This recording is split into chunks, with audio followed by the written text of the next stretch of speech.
क्लांबरधरं विष्णुं शशिवर्णं चतुर्भुजं प्रसन्नवदनं ध्यायेत् सर्वविघ्नोपशान्तये। अगजाननपद्मार्कं गजाननमहर्निशम् अनेकदन्तं भक्तानाम् एकदन्तमुपास्महे। वागीशाद्याः सुमनसः सर्वार्थानां उपक्रमे यन्नत्वा कृतकृत्याश्रुस्तन्नमामि गजाननम्। शारदा शारदां भोजवदना वदनाम्बुजे सर्वदा सर्वदास्माकं सन्निधिं क्रियात्। गुरुर्ब्रह्मा गुरुर्विष्णुः गुरुर्देवो महेश्वरः गुरुः साक्षात् परं ब्रह्म तस्मै श्री गुरवे नमः। या देवी सर्वभूतेषु शक्तिरूपेण संस्थिता नमस्तस्यै नमस्तस्यै नमस्तस्यै नमो नमः।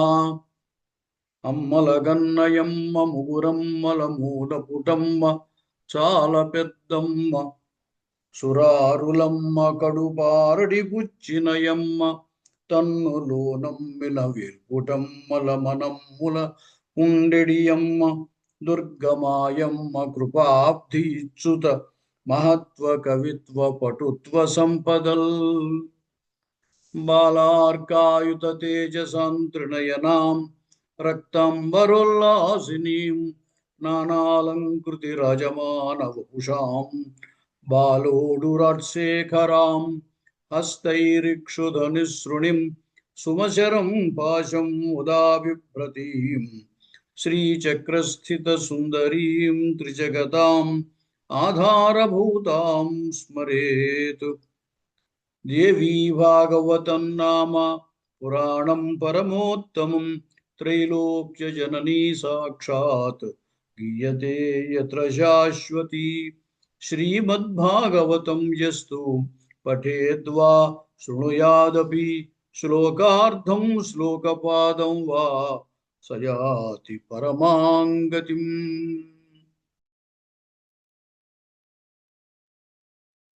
ఇంతవరకు మనం షష్ఠ స్కంధంలో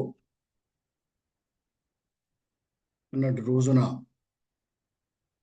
ఆ వృత్రాసురుని యొక్క వృత్తాంతం,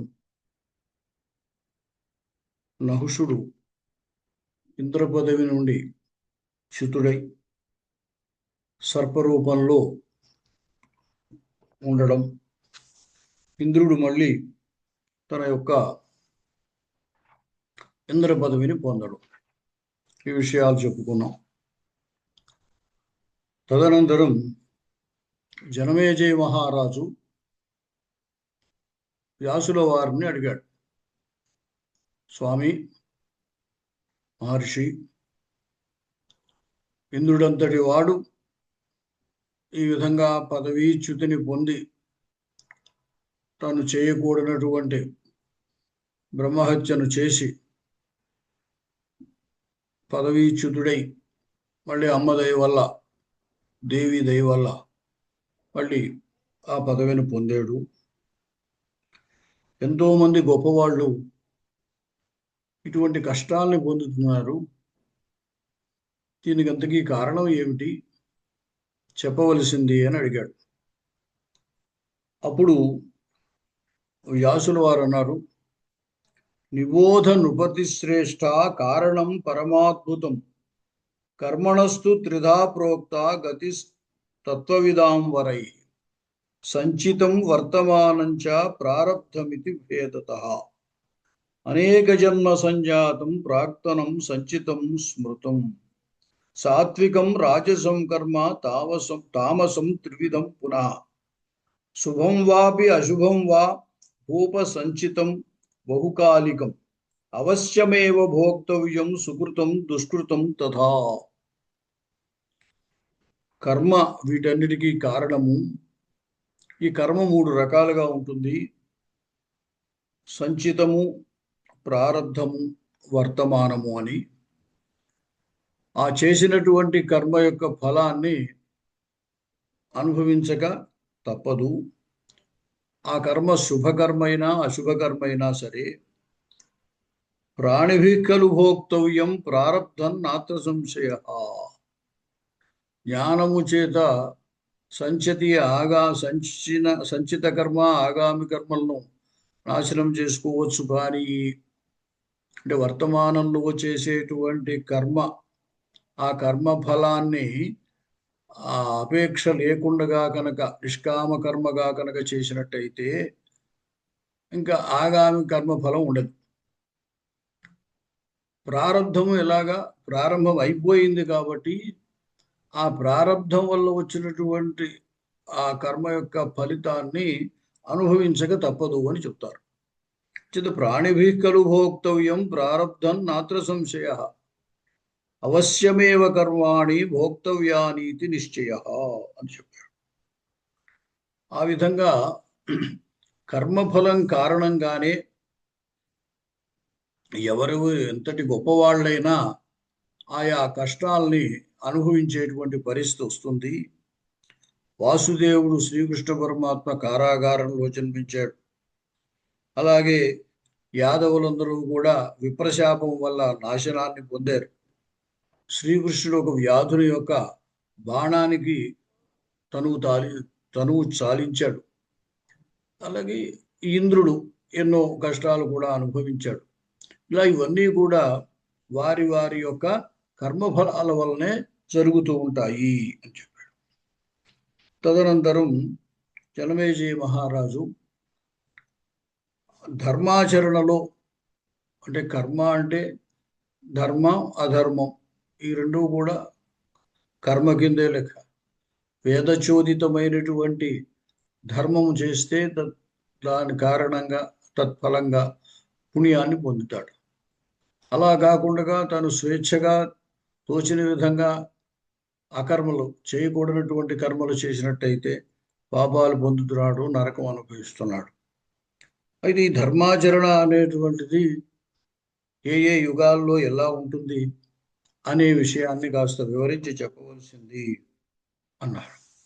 అంటే అప్పుడు వ్యాసులు వారు చెప్పారు, ఏ వై కృతయుగే రాజన్ సంభవంతీహ మానవా కృత్వా తే పుణ్యకర్మాణి దేవా లోకాన్ భజంతి వై. మనకి కృతయుగము, ద్వాపరయుగము, త్రేతాయుగము, ద్వాపరయుగము, కలియుగము అని 4 యుగాలు. కృతయుగాన్నే సత్యయుగము అని అంటారు. సత్యయుగంలో ధర్మము 4 పాదముల నడిచింది. తర్వాత క్రమక్రమంగా ధర్మాచరణ తగ్గింది అని చెప్పారు. అంచేత కృతయుగంలో పుట్టినటువంటి వారు వారి యొక్క పుణ్యకర్మల యొక్క వశం చేత ఈ మానవులందరూ కూడా దేవలోకాల్ని పొందినటువంటి వారు ఉన్నారు. అదే త్రేతాయుగంలో చేసినటువంటి వాళ్ళు, అలాగే ద్వాపర యుగంలో కర్మలు ఆచరించినటువంటి వాళ్ళు. అయితే ఈ త్రేతాయుగంలోనూ ద్వాపర యుగంలోనూ ధర్మము యొక్క ఆ పాలు తగ్గడం కారణంగా, అధర్మాచరణం చేయడం కారణంగా వాళ్ళు నరకానికి చాలామంది వెళ్ళారు. కలియుగంలో ఇక పాపాచరణానికి ఒక మితి లేకుండా ఉన్నది. అంచేత కలియుగంలో కలి ప్రభావం చేత మానవులు అనేక అకర్మలు, అనేక అధర్మాలు చేస్తున్నారు. దానివల్ల నరకాన్ని పొందుతారు. కాబట్టి ఈ ధర్మము అనేటువంటిది వారి వారి యొక్క కర్మానుసరణంగా వారు ధర్మాచరణ చేస్తారు లేదా అధర్మాచరణ చేస్తూ ఉంటారు. ముఖ్యంగా కృతయుగము కంటే కూడా తర్వాత ద్వాపర యుగంలో కృతయుగము, త్రేతాయుగము, ద్వాపర యుగము, కలియుగం, ఒక్కొక్క యుగంలో ఒక్కొక్కటి ఆ ధర్మాచరణం యొక్క పాలు తగ్గిపోయిస్తూ వచ్చింది. కృతయుగంలో 4 పాదాల ధర్మాన్ని ఆచరిస్తే త్రేతాయుగంలో 3 పాదాలే ఉంటాయి.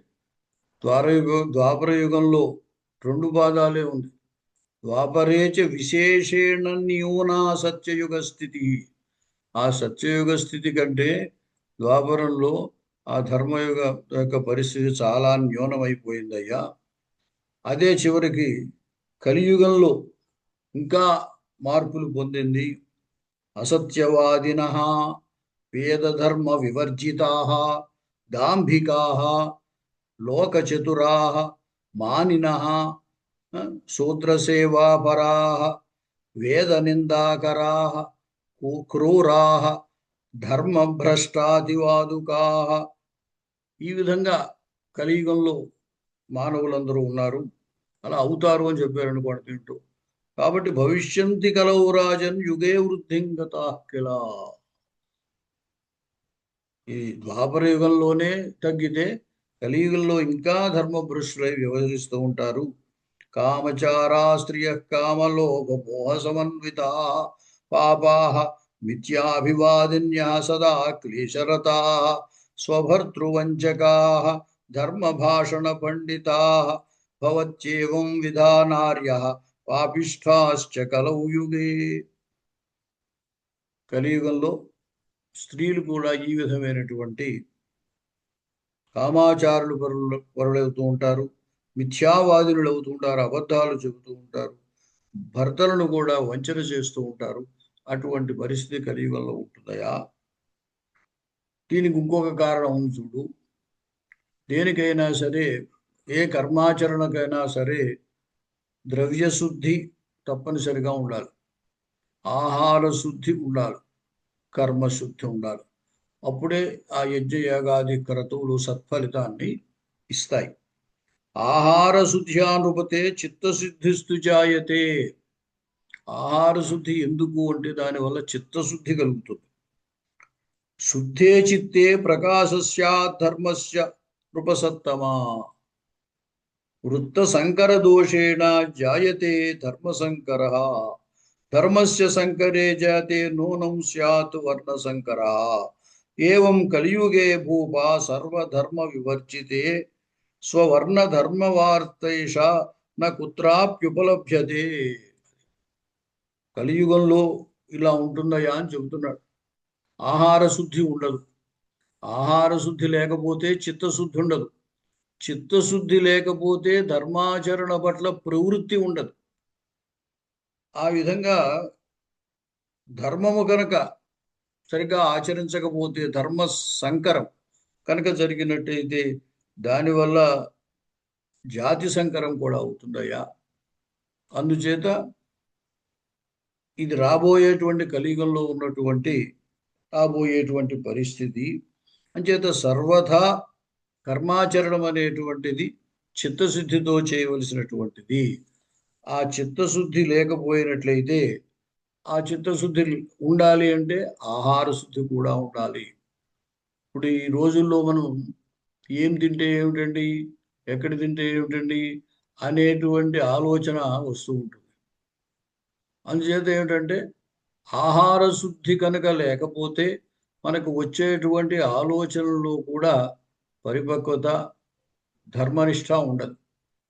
కాబట్టి ఆహార శుద్ధి కావాలి. ఆహార శుద్ధి ఉన్నప్పుడే చిత్తశుద్ధి కలుగుతుంది. చిత్తశుద్ధి ఉంటేనే అతడు ధర్మం పట్ల ప్రవర్తిస్తాడు. అప్పుడు జనమేజయుడు ఉన్నాడు, భగవన్ సర్వధర్మజ్ఞ సర్వశాస్త్ర విశారద కాలావధర్మ బహుళే నరాణాం కాగతిర్భవేత్ యజ్జస్తి తదుపాయశ్చేత్ దయ్యాతం వదస్వమే. మరి కలియుగంలో ఇట్లా ఉంటారు అంటున్నావు కదా, మరి దీనికి తరుణాపాయం ఏమీ లేదా? దీని నుండి ఈ ఇబ్బందుల నుంచి మనం దాటగలిగేటువంటి ఉపాయం ఏమీ లేదా అంటే, అప్పుడు వ్యాసులు వారు చెప్పారు, ఏక ఏవ మహారాయ తత్రోపాయోస్తి నాపరః సర్వదోష నిరాసార్థం ధ్యాయేత్ దేవీ పదాంబుజం న సంత్యఘాని తావంతి యావతీ శక్తిరస్తి నామ్ని దేవ్యాః పాపదాహే తస్మాత్ భీతిః కుతో నృపా అవశేనాపి యన్నామ లీలయోచ్చారితం యది కిం కిం దదాతి తజ్ఞాతుం సమర్థాన హరాదయః ప్రాయశ్చిత్తం తు పాపానాం శ్రీదేవి నామ సంస్మృతి తస్మాత్ కలిభయాత్ రాజన్ పుణ్యక్షేత్రే వసేన్నరః నిరంతరం పరాంబాయా నామ సంస్మరణం చరేతు. దీనికి ఒకే ఒక ఉపాయం ఉందయ్యా. సర్వదోషాలని పోగొట్టేటువంటిది దేవి పదాంబుజముల సేవనమే. ఆ అమ్మవారి యొక్క పాదాలను పట్టుకొని సేవించడమే దీనికి మార్గము. దేవి నామస్మరణము చేత ఎంతో ప్రయోజనం ఉన్నది. ఎన్ని పాపాలనైనా సరే అది పటాపంచలు చేసేస్తుంది. దాని యొక్క ఫలితాలు ఇన్ని అని చెప్పడం ఎవరికీ శక్యం కాదు. ఆ అమ్మవారి యొక్క సేవ, అమ్మవారి యొక్క నామస్మరణ చేయడము, అది చేసేటువంటి ప్రదేశము కూడా చక్కనైనటువంటి తీర్థము, చక్కనైన క్షేత్రము అయినట్టయితే చాలా మంచిది. వాటికి సంబంధించినటువంటి వివరాలు నీకు చెప్తున్నాను విను అన్నాడు. అక్కడ ఏ ఏ క్షేత్రములు ముఖ్యమైనవో, గొప్పవో, చాలా పవిత్రమైనవో, ఫలవత్ అయినటువంటివో చెబుతున్నాడు. నదీనాం జాహ్నవీ శ్రేష్ఠ యమునా చ సరస్వతి. నదులలో గంగా నది, యమునా నది, సరస్వతీ నది, నర్మదా నది, గండకీ నది, సింధు నది, గోమతీ నది, తమసా నది, కావేరి, చంద్రభాగ, వేత్రవతి, చర్మణ్వతి, సరయు, సాభ్రమతి. ఈ నదులన్నీ చాలా ముఖ్యమైనటువంటివయ్యా. ఆ నదీ తీరంలో ఉండి మనం అమ్మవారిని ధ్యానించడము, ఆమెను పూజించడము, ఆమె యొక్క నామస్మరణ చేయటము చాలా ఫలప్రదమైనటువంటిది. అంతేకాకుండా కొన్ని తీర్థములు కూడా చెబుతాను వినోనాడు. పుష్కరం, పుష్కరం, కురుక్షేత్రం, ధర్మారణ్యం, ప్రభాసం, ప్రయాగం, నైమిషారణ్యం, అర్బుదారణ్యం, అలాగే కొన్ని పర్వతములు, శ్రీశైలము, సుమేరువు, గంధమాదనము, అలాగే కొన్ని సరస్సులు, మానస సరోవరం, బిందు సరస్సు, అచ్చోద సరస్సు, కొన్ని ఆశ్రమాలు, మునులు యొక్క ప్రఖ్యాతమైనటువంటి ఆశ్రమాలు, బదరికాశ్రమం, నరనారాయణులు అక్కడ తపస్సు చేశారు, అలాగే వామనాశ్రమం, అలాగే శతయూపాశ్రమం, ఇవన్నీ కూడా ఆశ్రమాలు. ఇలాగా ఇవన్నీ పవిత్రమైనటువంటి క్షేత్రములు, తీర్థములు. వీటి యందు అమ్మవారిని ధ్యానించడము, ఆమె నామస్మరణ చేయటము, పూజించడము అలాంటివి చేసినట్లయితే అవి మన కష్టాలన్నింటినీ తీరుస్తాయి అని చెప్పాడు. చెప్పి దీంట్లో ఒక విశేషం ఉంది చెప్తాను. ఎందువలన అంటే న వేద నచ శాస్త్రాన్ని నవ్రతాని తపాంసిన నమక నచదానాన్ని చిత్తశుద్ధేస్తు కారణం. మనకి చిత్తశుద్ధి కలగాలి.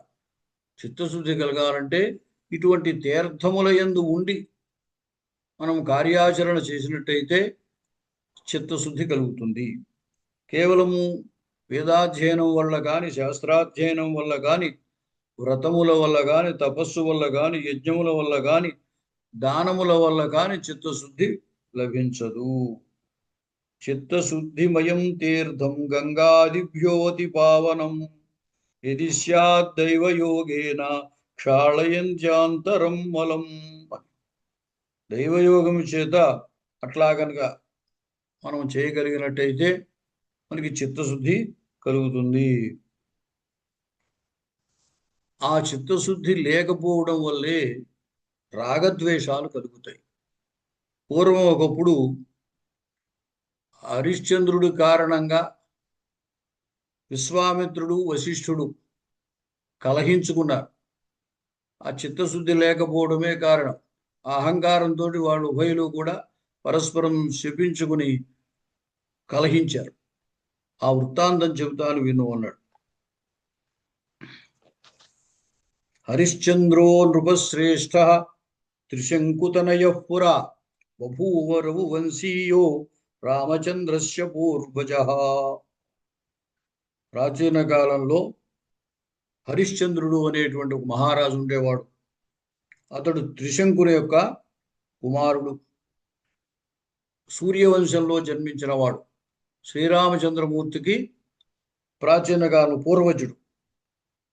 అతడు చక్కనైనటువంటి ధర్మబద్ధంగా రాజ్య పరిపాలన చేస్తూ ఉన్నాడు. అయితే అతనికి సంతానం కలగలేదు.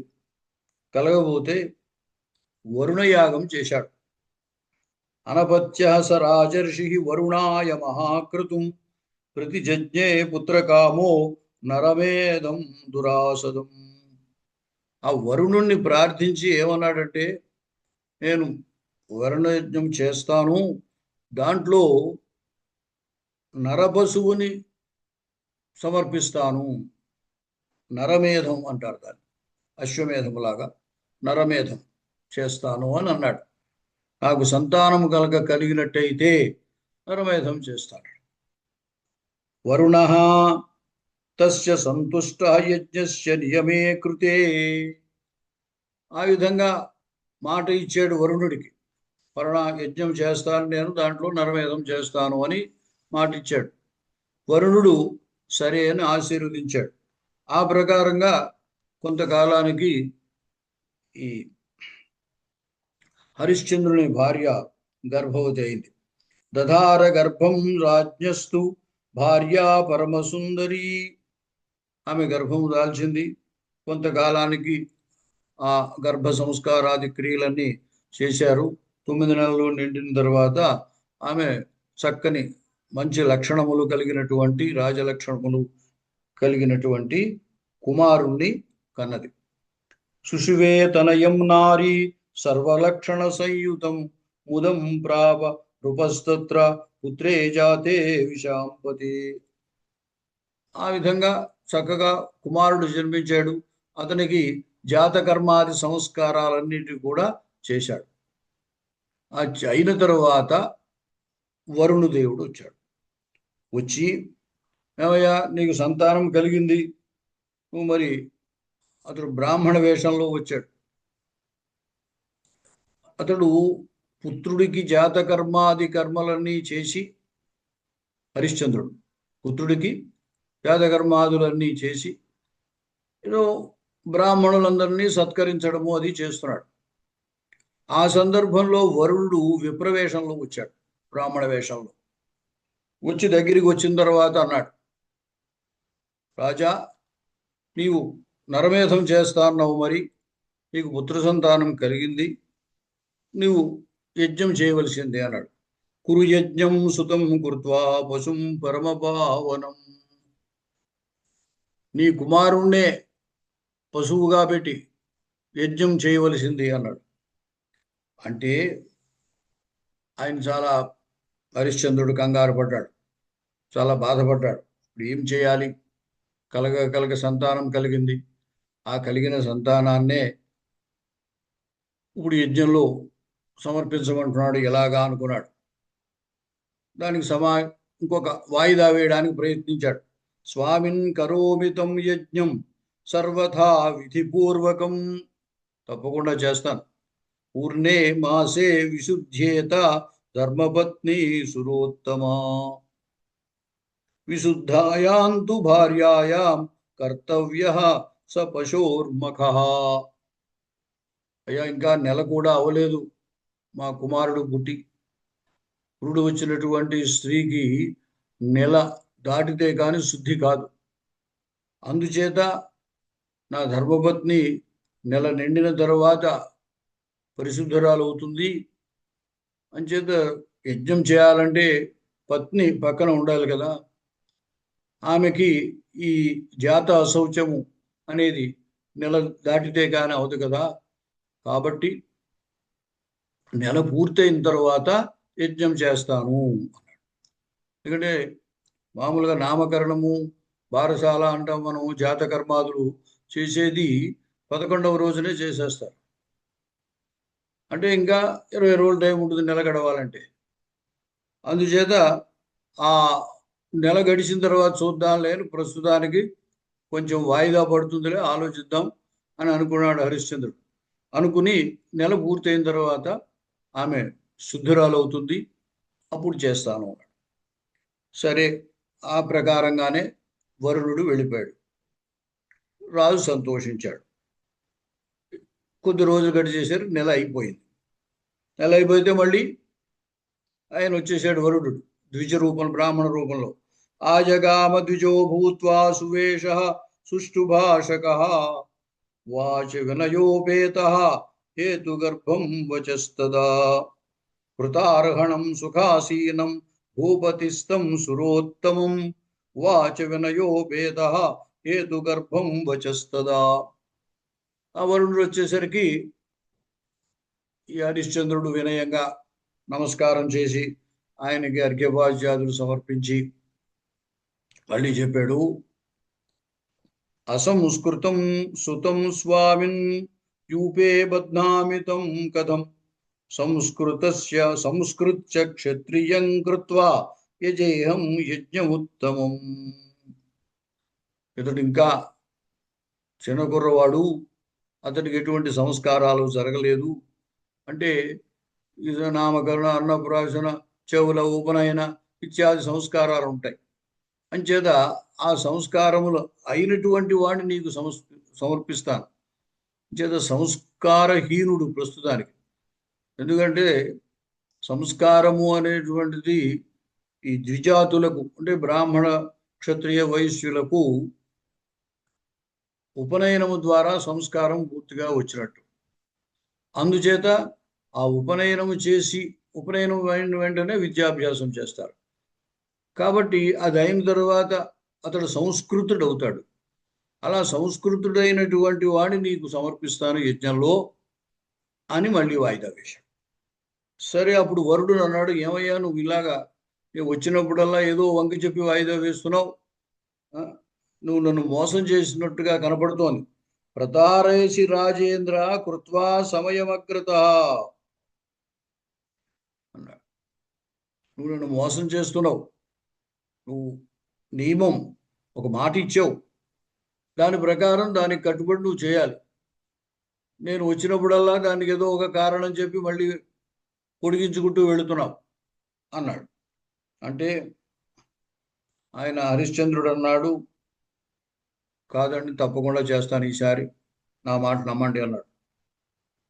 గృహం వ్రజామి భూపాల వచనాత్ తవ కోమల కియత్కాలం ప్రతీక్ష్యాహం ఆగమిష్యామి తే గృహం. సరే, ఏదో సంస్కారం చేశాక చేస్తాను అంటున్నావు, అయితే ఎంతకాలం నన్ను నిరీక్షించమంటావు? మేము ఇప్పుడు నీ మాట ప్రకారంగా వెళ్ళిపోతున్నాను, మళ్ళీ ఎంతకాలం తర్వాత రమ్మంటావు? అంటే మరి ఆ సంస్కారం అది ఫలానా వయసుకి సంస్కారం, ఫలానా వయసుకి సంస్కారం అని ఉంటుంది. మరి ఆ సంస్కారం నువ్వు చేసిన తర్వాత కదా నేను రావాల్సింది. కాబట్టి ఎంతకాలం నేను నిరీక్షించమంటావు నన్ను అన్నాడు. అంటే సమావర్తన కర్మాంతే సర్వథా యదసాంపతే కృత్వా పుత్రం పశుం యజ్ఞే యజిష్యే విధిపూర్వకం. సమావర్తనము అని అంటారు. అంటే విద్యాభ్యాసానికి గురువు దగ్గర చేర్చాక, ఆ గురుకులంలో అతడు విద్యాభ్యాసం పూర్తి చేసుకుని వచ్చాక ఒక సంస్కారం చేస్తారు. దాన్ని సమావర్తనము అంటారు. ఇప్పటి కాలంలో మనము ఆ విద్యాభ్యాసం పూర్తయిన తర్వాత వివాహానికి ముందు స్నాతక వ్రతము అని చేస్తూ ఉంటారు. ఈ స్నాతక వ్రతమే సాధారణంగా సమావర్తన వ్రతము అని అవుతుంది. అంటే దానికి దీనికి కొంచెం తేడా ఉందనుకోండి. అంటే ఈ సమావర్తనం అంటే ఏమిటి? ఇంతకాలము గురుకులంలో ఉండిపోయాడు అతను. అంచేది విద్య పూర్తి చేసుకుని ఇంటికి తిరిగి వచ్చాడు. ఇంటికి తిరిగి వచ్చిన తర్వాత చేసుకునే వ్రతానికి సమావర్తన వ్రతము అని అంటాం. అది అయిన తర్వాత ఈ బ్రహ్మచర్యాన్ని ఇంకా పాటిస్తూ ఉండొచ్చు. గృహస్థాశ్రమాన్ని స్వీకరించాలి అంటే విద్యాభ్యాసం పూర్తిగా అయిన తర్వాత ఇంకా విద్య ఏదైనా చదువుకునే ఉంటే చదువుకుని ఆ పైన చేయొచ్చు. దాని తర్వాత స్నాతక వ్రతము అని అంటారు. స్నాతక వ్రతం అయిన తర్వాత ఈ వివాహము, గృహస్థాశ్రమ స్వీకారం ఉంటుంది. అందుచేత ఏమన్నారు, ఈ సమావర్తన వ్రతాన్ని ఆ సంస్కారం కలిగించాక నేను ఈ యజ్ఞం చేస్తాను, అందులో సమర్పిస్తాను అని చెప్పాడు. అప్పుడు తథేత్యుక్త్వా యయౌ తూర్ణం నృపస్తు సుస్థితో భవతు లోహితాక్ష ఇతి ఖ్యాతః సుతస్తస్య వివృద్ధిమాన్. సరే అని చెప్పి వరుణుడు వెళ్ళిపోయాడు. ఈ తన కుమారుడికి లోహితాస్యుడు అని నామకరణం చేశాడు. కొంచెం పెద్దవాడైన తర్వాత సంజాతశ్చతుర సర్వ విద్యానాంచ విశారద యజ్ఞస్య కారణం ఏన జ్ఞాతం సర్వం సవిస్తరం భయభీతః తతస్సోపి మత్వా మరణమాత్మనః కృత్వా పలాయనం వీరో గతోసౌ గిరిగహ్వరే. సరే, ఆయన విద్యాభ్యాసం అయింది, సమావర్తనం పూర్తయింది. అయ్యేసరికి ఇదంతా తెలిసింది ఈ లోహితాస్యుడికి. తన తండ్రి ఇలా యజ్ఞం చేయబోతున్నాడు, వరుణుడికి మాట ఇచ్చాడు కాబట్టి యజ్ఞంలో తననే పశువుగా ఇవ్వబోతున్నాడు అని తెలిసింది. తెలిసి చాలా భయపడిపోయాడు. ఇప్పుడు ఇక్కడ కనుక ఉన్నట్లయితే తండ్రి ఈ విధంగా చేసేస్తాడు అని చెప్పి ఇంట్లో ఉండి పారిపోయి అడవిలో, కొండల్లో, కొండ గుహల్లో నివసిస్తూ ఉన్నాడు. అలా నివసిస్తూ ఉన్నప్పుడు మళ్ళీ వరుణుడు హరిశ్చంద్రుడి దగ్గరికి వచ్చాడు. వచ్చి ప్రాప్తే కాలేథ వరుణ యజ్ఞార్థీ నృపతేర్గృహం గత్వా తమాహ భూపాలం కురు యజ్ఞం విశాంపతే. సమయం అయిందయ్యా, మరి నువ్వు చెప్పావు కదా, మీ వాడికి సమావర్తన సంస్కారం కూడా అయిపోయింది కదా, నువ్వు మరి యజ్ఞం చెయ్యి అన్నాడు. అంటే అప్పుడు హరిశ్చంద్రుడు అన్నాడు, ఇంకేం యజ్ఞం అండి, నా కొడుకే ఎక్కడికో వెళ్ళిపోయాడు, అసలు కింకరో మిగత క్వాపి సుతో మే సురసత్తమ. మహానుభావ, అతడే వెళ్ళిపోయాడు, ఇప్పుడు నేనేం చేయను, నా కొడుకే వెళ్ళిపోయాడు, ఎక్కడికి వెళ్ళాడో తెలియదు, ఏం చేయను అన్నాడు. శ్రుత్వా తద్వచనం రాజ్ఞః కుపితో యాదసాంపతి శశాపతం నృపం కోపాత్ అసత్యవాదినం భృశం జలోదరాభిధో వ్యాధి దేహే భవతు తే నృపా. అప్పుడు వరుణుడికి కోపం వచ్చింది. నువ్వు నన్ను చాలా మోసం చేసావు, అసత్యాన్ని పలికేవు, నీ యొక్క మాటను నువ్వు నిలబెట్టుకోలేదు, అందుచేత నేను శపిస్తున్నానని హరిశ్చంద్రుడిని శపించాడు. ఏమని శపించాడంటే, జలోదరము అనేటువంటి వ్యాధితో నీవు బాధపడుగాక అని శపించాడు. జలోదర వ్యాధి అంటే మొత్తం అంతా నీరు పట్టేస్తుంది, ముఖ్యంగా ఉదరం అంతా కూడా నీటితో నిండిపోతుంది అనమాట. దాన్ని శక్యం కాకుండా ఉంటుంది. అటువంటి వ్యాధి కలగాలి అని శపించి వరుణుడు వెళ్ళిపోయాడు. రాజుకి అనతి కాలంలోనే ఆ జలోదర వ్యాధి వచ్చి చాలా బాధపడుతున్నాడు. ఈ రాజు పడేటువంటి బాధ ఆ నోట అంతా వ్యాపించింది రాజ్యంలో. ఇది అడవుల్లో, పర్వతాల్లో, గుహల్లో తిరుగుతున్నటువంటి లోహితాస్యుడికి ఎవరో అట్లాగా దారే పోయేవాడు, తిరిగేవాడు ఎవడో చెప్పాడు, ఆయన నీ తండ్రి ఈ పరిస్థితిలో ఉన్నాడు, ఆ జలోదర వ్యాధితోటి చావబోతున్నాడు, నువ్వు కొడుకు ఉండి కూడా అతనికి ప్రయోజనం ఏముంది, కొడుకు అంటే తప్పనిసరిగా ఏ విధంగానైనా సరే తన ప్రాణాన్ని ఇచ్చైనా సరే తండ్రిని కాపాడుకోవాలయ్యా. కిమనేన శరీరేణ ప్రాప్తంతే జన్మనః ఫలం దేహదం దుఃఖితం కృత్వా స్థితోసి అత్ర సుతాదమ ప్రాణాస్త్యాజ్యాః పితుః కార్యే సత్పుత్రేణేతి నిశ్చయః తదర్థే దుఃఖితో రాజా క్రందతి వ్యాధి పీడితః. నీ కారణంగా అతడు చాలా వ్యాధి పీడితుడై బాధపడుతున్నాడు. పుత్రుడు తన శరీర త్యాగం, ప్రాణ త్యాగం చేతైనా సరే తండ్రిని రక్షించుకోవాలి, ఇక నువ్వు ఉండి అతనికి ప్రయోజనం ఏముందయ్యా అని చెప్పాడు. చెబితే సరే వెళ్ళిపోదాం, రాజ్యానికి తండ్రి దగ్గరికి వెళదాము అనుకున్నాడు. అనుకుని బయలుదేరబోతుంటే అక్కడికి వాసవ ఇంద్రుడు వచ్చాడు. ఇంద్రుడు వచ్చి, ఏమయ్యా, నువ్వు చాలా తెలివి తక్కువ వాళ్ళలో ఉన్నావు. మూర్ఖోసి రాజపుత్రత్వం గమనాయమతిం వృథా కరోషి పితరం త్వజ్జన జానాసి వ్యథాయుతం. తండ్రి బాధతో ఉన్నాడు, నిత్యం కరెక్టే. కానీ నువ్వు అక్కడికి వెళ్ళిపోదాం అనుకుంటావు. వెళితే ఏమవుతుంది? నువ్వు అక్కడ మరణిస్తావు. అందుచేత నువ్వు వెళ్ళవద్దు అని చెప్పాడు.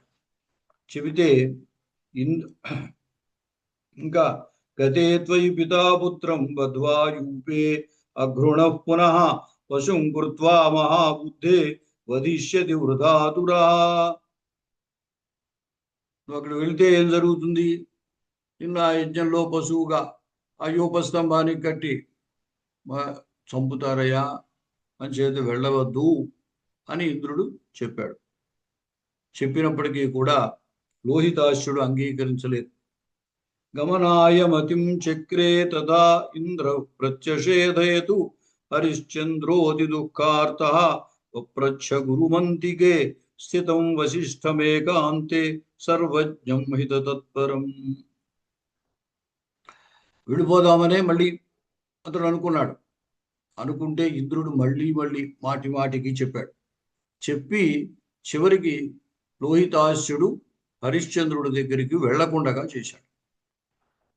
వెళ్ళకపోతే అక్కడ హరిశ్చంద్రుడు ఆ వ్యాధితో బాధపడుతున్నాడు. బాధపడుతూ ఎలాగప్పుడు దీనికి మార్గాంతరం ఏమిటి? కొడుకు లేడు. ఆ కొడుకు ఉన్నట్టయితే పోనీ ఆ యుద్ధం చేయొచ్చు అనుకున్నాడు. కొడుకు ఇంట్లోంచి వెళ్ళిపోయాడు. ఎక్కడ ఉన్నాడో తెలియదు, రాలేదు.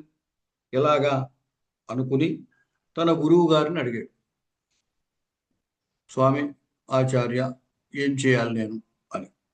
అంటే శృణు రాజన్ ఉపాయోస్తి రోగనాశం ప్రతిస్తుతః త్రయోదశ విధా పుత్రా కథితా ధర్మ సంగ్రహే తస్మాత్ క్రీతం సుతం కృత్వా యజస్వ మఖముత్తమం. పుత్రుడు అంటే పౌరుషపుత్రుడే కానక్కర్లేదయా. 13 రకాలుగా ఉంటారు పుత్రులు. దాంట్లో క్రీతపుత్రుడు కూడా ఉంటాడు.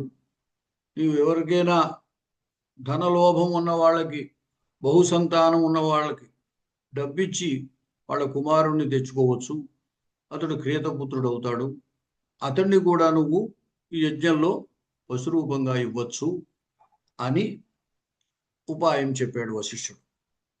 అప్పుడు వెంటనే రాజు తన మంత్రుల్ని పిలిచి, మీరు దీనికోసం వెతకవలసింది, ఎక్కడైనా ధనము తీసుకుని పుత్రుని ఇచ్చేటువంటి వాళ్ళు ఉన్నారేమో, ఇతడికి మరి ఆ బ్రాహ్మణ పుత్రుడు కావాలి, అతన్ని సంపాదించండి అన్నారు. అంటే అప్పుడు వాళ్ళు అలా వెతుకుతుంటే అజీగర్తుడు అనేటువంటి అతడు కనపడ్డారు వీళ్ళకి. నిర్ధన త్రిసుత చ ఆసీత్ అజీగర్తేతి నామతః. నిర్ధనుడై చాలా ఇబ్బందులు పడుతూ ఉన్నటువంటి, దారిద్ర్యాన్ని అనుభవిస్తూ కుటుంబాన్ని పోషించడానికి చాలా బాధపడుతూ ఉన్నటువంటి అజీగర్తుడు అనేటువంటి అతడు కనపడ్డాడు. అతనికి 3 పుత్రులు. వాళ్ళలో మధ్యవాడు శునశ్యోపుడు. అంచేత వీళ్ళు అడిగారన్నమాట. అడిగితే మంత్రుల తరఫున వెళ్ళారు ఎవరో దూతలు, అడిగారు. అడిగితే సరే అన్నాడు. అతనికి కావలసినంత ధనాన్ని ఇచ్చి ఆ శునశ్యోపుని తీసుకొచ్చారు. తీసుకొచ్చి హరిశ్చంద్రుడు యజ్ఞం చేయడానికి సంకల్పించాడు. సంకల్పిస్తే మరి అక్కడ ఆ శునశ్యోపుని పాపం యూపస్తంభం అని ఉంటుంది ఆ యజ్ఞంలో, ఆ పశువుని కట్టేటువంటిది. ఇక్కడ పశువు అంటే నరపశువు. అతన్ని ఆ యూపస్తంభానికి కట్టేశారు.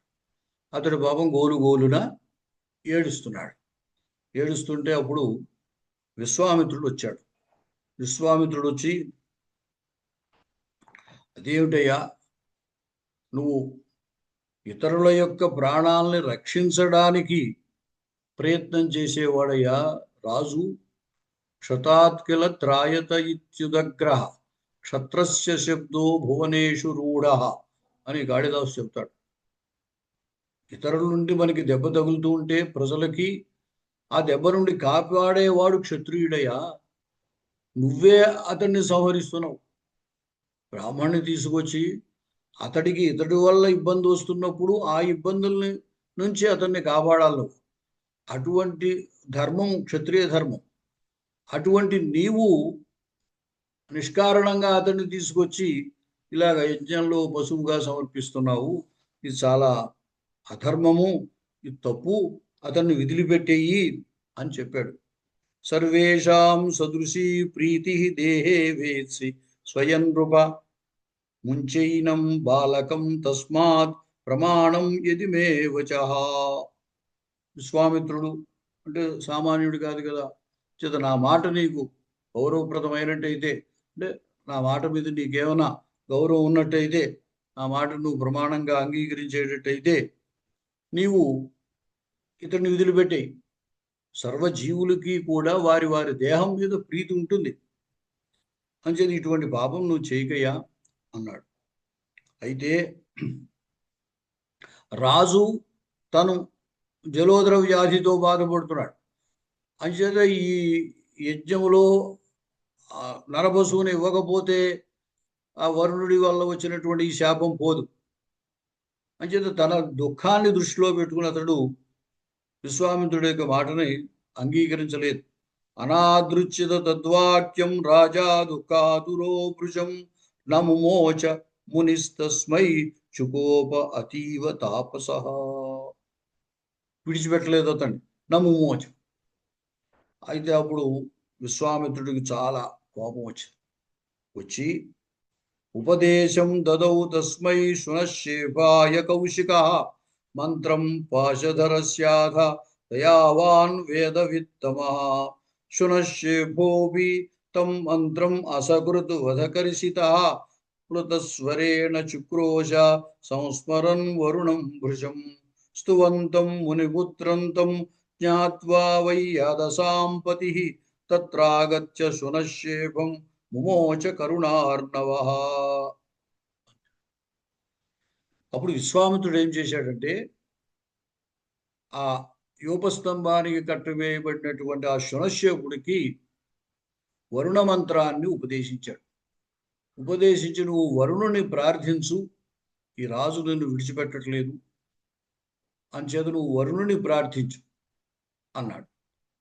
ఆ శునశ్శేపుడు అంతటి దుఃఖంలోనూ తనకు విముక్తి కలగాలని ఆ వరుణదేవుణ్ణి ఆ జపం ద్వారా జపించి స్మరించాడు. ఉచ్చైశ్వరంతో ప్లుతస్వరేణ ఆయన జపం చేశాడు. చేస్తే అతని యొక్క ప్రార్థనని వరుణుడు అంగీకరించాడు. అతడు వరుణుడు వచ్చాడు. తత్రాగత్య వచ్చి కరుణామయుడైనటువంటి ఆ వరుణుడు శునశ్శేపుని విడుదల చేశాడు. కట్టేస్తున్నాడు కదా, అక్కడి నుంచి విడుదల చేశాడు. రాజు హరిశ్చంద్రుడు కంగారు పడ్డాడు. కంగారు పడితే అప్పుడు నువ్వు కూడా కంగారు పడకయ్యా, రోగహీనం నృపం కృత్వా వరుణ స్వగృహం యయౌ. నీ యొక్క ప్రయత్నానికే నేను మెచ్చాను, కాబట్టి నీకు కూడా రోగం లేకుండా చేస్తాను అని చెప్పి ఆశీర్వదించి వరుణుడు తన గృహానికి తాను వెళ్ళిపోయాడు. విశ్వామిత్రస్తు తం పుత్రం కృతవాన్ మోచితం మృతే నృతం వచనం రాజ్ఞా కౌశికస్య మహాత్మనః రోషన్ దధార మనసా రాజ్ఞో పరిసగాదిజః. అయితే విశ్వామిత్రుడికి కుమారుణ్ణి ఆ శునశ్శేఫుణ్ణి రక్షించాడు బాగానే, కానీ రాజు తన మాట వినలేదు అని హరిశ్చంద్రుడి మీద కోపం వచ్చింది. ఆ కోపాన్ని మనస్సులో ఉంచుకున్నాడు. ఒకసారి ఏమైంది అంటే, హరిశ్చంద్రుడు వేటకు వెళ్ళాడు.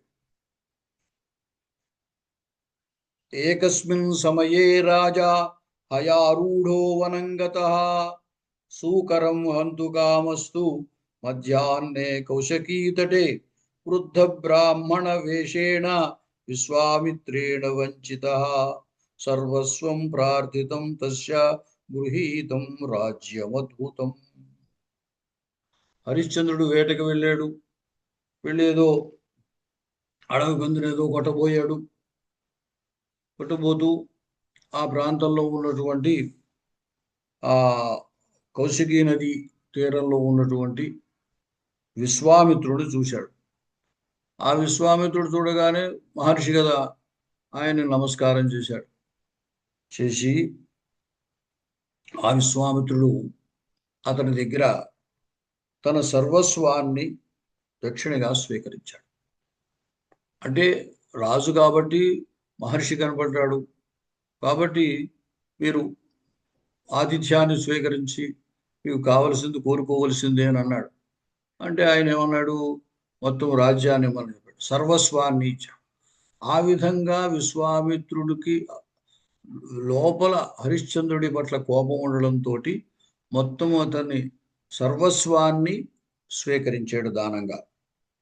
అలా తీసుకోవడంతో పీడితోసౌ హరిశ్చంద్రో యజమానో యతో వృషం. ఎప్పుడైతే విశ్వామిత్రుడు మొత్తం రాజ్యానికంతకి తానే యజమానుడయ్యాడో హరిశ్చంద్రుడిని బాధ పెట్టడం మొదలెట్టాడు. అప్పుడు వశిష్ఠుడు వారు వచ్చి విశ్వామిత్రుడితో అన్నాడు, ఏమిటయ్యా ఈ పని చేసావు? కౌశికాధమ దుర్బుద్ధే వృథా బ్రాహ్మణ వేషభృతు బకధర్మ వృథా కిం త్వం గర్వం వాసిదాంబిక తస్మాత్ త్వయా నృపశ్రేష్ఠో యజమానో మమాప్యసౌ అపరాధం వినా జాల్మా గమితో దుఃఖమద్భుతం బకధ్యాన పరో యస్మాత్ తస్మాత్ త్వం వై బకో భవా. ఇది విశ్వామిత్రుడు రాజు అయితే అతడు బ్రాహ్మణ వేషములో వృద్ధ బ్రాహ్మణ వేషేణ వృద్ధ బ్రాహ్మణ వేషములో ఉన్నాడు. ఉండి హరిశ్చంద్రుడి దగ్గర మొత్తం రాజ్యాన్నంతని కూడా సర్వస్వాన్ని దానముగా తీసేసుకున్నాడు. అంటే సాధారణంగా ఏమిటంటే దానము తీర్థమునందు ఏదైనా నదీ తీరములో ఆ దానము చేస్తే దానికి ఫలితం ఎక్కువగా ఉంటుంది. రాజు కాబట్టి అక్కడ వృద్ధ బ్రాహ్మణ వేషంలో ఉన్నటువంటి అతన్ని చూశాడు. అంచేత వృద్ధ బ్రాహ్మణుడికి నదీ తీరము కాబట్టి నదీ తీరంలో దానం చేశాడు. ఈ దానం ఇవ్వడంలో అతడు సర్వస్వాన్ని ఇమ్మని అనడంతో మొత్తం అంతా దానం చేసేశాడు. అప్పుడు విశ్వామిత్రుడు తన స్వరూపాన్ని చూపించాడు. అతడే యజమాని అయిపోయాడు. ఇప్పుడు అంచేత వశిష్ఠుడు వచ్చి, ఏమయ్యా ఇంత మోసం చేశావు నువ్వు? అంటే ఇది వంచన చేయడం అనేది బకము, కొంగ యొక్క స్వభావం. కొంగ తపస్సు చేస్తున్నట్టుగా ఉండి అదే అంటారు, కొంగ జపం అంటూ ఉంటారు. అలా కళ్ళు మూసుకు ఉండి చేప కనపడగానే దాన్ని టక్కన పట్టుకుంటుందట. అలాగా నీవేం చేసావు? బ్రాహ్మణ వేషంలో వచ్చి రాజును మోసం చేశావు. ఈ రాజు నాకు కూడా యజమానియే, అటువంటి రాజును నీవు మోసం చేసావు. ఈ బక ధర్మంతో చేసేవు కాబట్టి నీవు కొంగగా ఉండుగాక అని శపించాడు. వశిష్ఠుడు విశ్వామిత్రుడు శపించాడు. అయితే అతను ఊరుకుంటాడా? ఇది శప్తో వశిష్ఠేన కౌశిక ప్రాహతం పునః త్వమపి ఆడిర్భవ ఆయుష్మన్ బకోహం యావదేవహి. నేను కొంగగా ఎంతకాలం అయితే ఉంటానో నువ్వు కూడా అంతవరకు బెగ్గురు పక్షి రూపంలో ఉండుగాక. ఆడి ఆడి అంటే బలాక, బలాక అంటే బెగ్గురు పక్షి, ఆ నీటి కొంగ అంటుంటారు. ఆ బెగ్గురు పక్షి రూపంలో నువ్వు ఉండుగాక అని అతన్ని శపించాడు. ఎందుకేమైందన్నమాట, వీళ్ళు ఉభయులు కూడా ఆడి బక రూపంలో, వశిష్ఠుడు ఈ బెగ్గురు పక్షి రూపంలోనూ విశ్వామిత్రుడు కొంగ రూపంలోనూ ఉన్నారు. అయితే ఉన్నప్పటికీ వాళ్ళ యొక్క పరస్పర విరోధము, శత్రుత్వం ఎక్కడికి పోరు. ఏకస్మిన్ పాదపే నీడం కృత్వాసౌ బకరూపభాక్ విశ్వామిత్రః స్థితస్తత్ర దివ్యే సరసి మానసే అన్యస్మిన్ పాదపే కృత్వా వశిష్ఠో నీడముత్తమం ఆడీ రూప ధరస్తస్థౌ అన్యోన్యం ద్వేష తత్పరౌ. అక్కడ మానస సరోవరం యొక్క తీరంలో ఓ చెట్టు మీద గూడులో గూడు కట్టుకుని ఈ విశ్వామిత్రుడు, కొంగ రూపంలో ఉన్న విశ్వామిత్రుడు, మరో చెట్టు మీద ఈ బలాకా రూపంలో వశిష్ఠుడు పరస్పర శత్రుత్వంతో అలా ఉన్నారు. ఇప్పుడు వాళ్ళు పరస్పరం కూడా కలహించుకుంటూ ఉంటారు. చుంచు పక్ష ప్రహారైస్తూ నఖఘాతై పరస్పరం జఘ్నతూ రుధిరక్లిన్నౌ పుష్పితాయువ కింశుకౌ. వాళ్ళు పరస్పరం ఆ చెంచుపటాలతో పొడుచుకుంటూ వాళ్ళ యొక్క ఆ కాలి గోళ్లతోటి రొక్కుకుంటూ రక్తాలు కారుతూ ఉన్నారు. వాళ్ళ మోదుగు పువ్వులాగా ఎర్రగా కనపడుతున్నారు వాళ్ళు. ఇలాగా చాలా సంవత్సరాలు ఈ కొంగ బలాకా రూపంలో వాళ్ళు ఉండిపోయారు.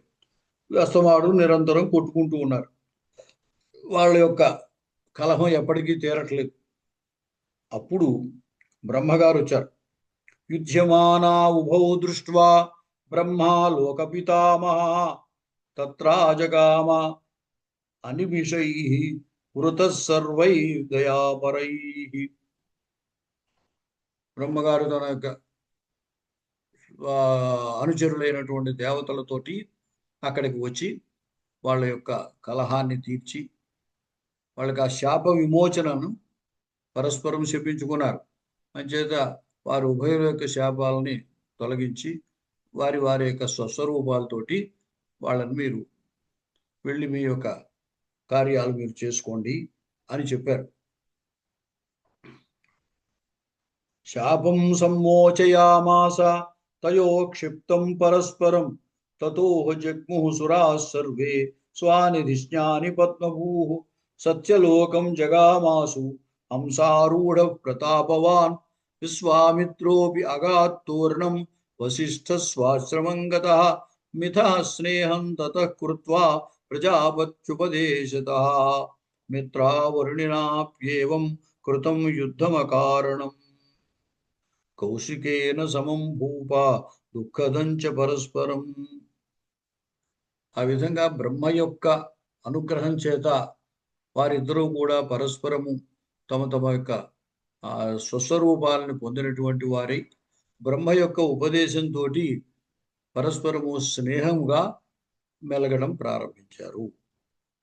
కోనామ మానవోలోకే లోకే దేవో వా దానవోపి వా అహంకారజయం కృత్వా సర్వదా సుఖభాగ్ భవేత్.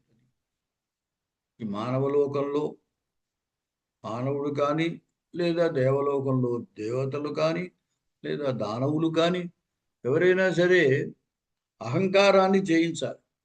అహంకారాన్ని జయించినటువంటి వాడు సుఖవంతుడు అవుతాడు. అలా ఎవడున్నాడయ్యా అంటే అహంకారాన్ని జయించలేకపోతున్నారు.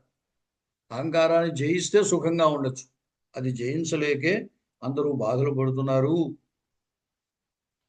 ఒక్కొక్కరికి వారి వారి యొక్క శ్రద్ధ ఒక్కొక్క గుణము బట్టి ఉంటుంది. శ్రద్ధాత్ర త్రివిధా ప్రోక్త సాత్వికి రాజసీ తథా తామసీ సర్వదేహేషు దేహినాం ధర్మకర్మసు. ధర్మాచరణము చేసేటప్పుడు కూడా వారి వారి యొక్క ఆయా గుణాలను బట్టి వారు ఆ కర్మలు ఆ విధంగా చేస్తూ ఉంటారు. సత్వగుణం ప్రధానంగా ఎక్కువగా ఉన్నటువంటి వాళ్ళు సాత్వికమైనటువంటి శ్రద్ధతోటి సాత్వికమైన ధర్మాచరణ చేస్తారు. రజోగుణం ఎక్కువగా ఉన్నవాళ్ళు రాజసమైనటువంటి శ్రద్ధతోటి ఆ రాజసమైన కర్మలు చేస్తూ ఉంటారు. అలాగే తామసీ గుణం ఎక్కువగా ఉన్నవారు తామసీ శ్రద్ధతోటి తామస కర్మలు చేస్తూ ఉంటారు. ఈ విధంగా వారి వారి యొక్క గుణాలను బట్టి ఆ పనులు వాళ్ళు చేస్తూ ఉంటారు. వాసనారహితం కృత్వా తచ్చిత్తం శ్రవణాదిన తీర్థాదిషు వసేర్నిత్యం దేవీ పూజన తత్పరః. కాబట్టి వాసనాక్షయాన్ని చేసుకొని మనస్సుని వాసనాక్షయం చేసుకుని అంటే ఈ త్రిగుణముల పట్ల ప్రవృత్తిని అంటే త్రిగుణముల వల్ల వచ్చేటువంటి ఆలోచనల్ని నియంత్రించుకొని అప్పుడు వాసనాక్షయం అవుతుంది.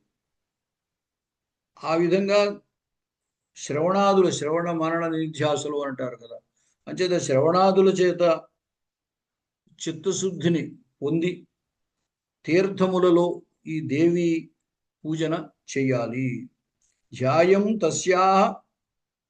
ధ్యాయంస్తస్యాః పదాంభోజం కలిదోష భయార్దిత ఏవంతు కుర్వతస్తస్య న కదాచిత్ కలేర్భయం. ఆ అమ్మవారి యొక్క పాదాంబుజములను ధ్యానిస్తూ ఉన్నటువంటి వాడు కలిదోషాలకి భయపడాల్సిన అవసరం లేదయ్యా. కలి వల్ల అతనికి ఎటువంటి భయము రాదు. అనాయాసేన సంసారాచు ముచ్యతే పాతకీ జన. ఈ సంసారం నుండి అనాయాసంగా ముక్తిని పొందగలుగుతారు. తీర్థాదుల్లో అమ్మవారి యొక్క పూజ చేయడం కానీ, నామస్మరణ చేయడం కానీ, తపస్సు చేయడం కానీ, లేదా మంత్రాన్ని జపించడం కానీ, అలాంటివి చేసినటువంటి వాళ్ళు, చిత్తశుద్ధితో చేసినటువంటి వాడు తప్పనిసరిగా ఈ కలి ప్రభావానికి లోను కాకుండా ముక్తులవుతారు అని చెప్పి ఇంతటితోటి మనం ఈ హరిశ్చంద్రుని యొక్క వృత్తాంతాన్ని విరమించుకుందాము. మళ్ళీ రేపటి రోజున తర్వాత కథ చెప్పుకుందాము. స్వస్తి. స్వస్తి ప్రజాభ్యః పరిపాలయంతాం న్యాయేన మార్గేణ మహీం మహీషాః. గోబ్రాహ్మణేభ్యః శుభమస్తు నిత్యం. లోకాः సమస్తాः సుఖినో భవంతు. కాళే వర్షతు పర్జన్యః. పృథివీ సస్యశాలిని. దేశోऽयं క్షోభరహితో. బ్రాహ్మణాः సంతు నిర్భయాः. కాయేన వాచా మనసేంద్రియైర్వా బుద్ధ్యాత్మనా వా ప్రకృతే స్వభావాత్ కరోమి యజ్జత్ సకలం పరస్మై శ్రీరాఘవాయేతి సమర్పయామి. నారాయణాయేతి సమర్పయామి. సమస్త సన్మంగళాని భవంతు. శుభం భూయాత్. స్వస్తి.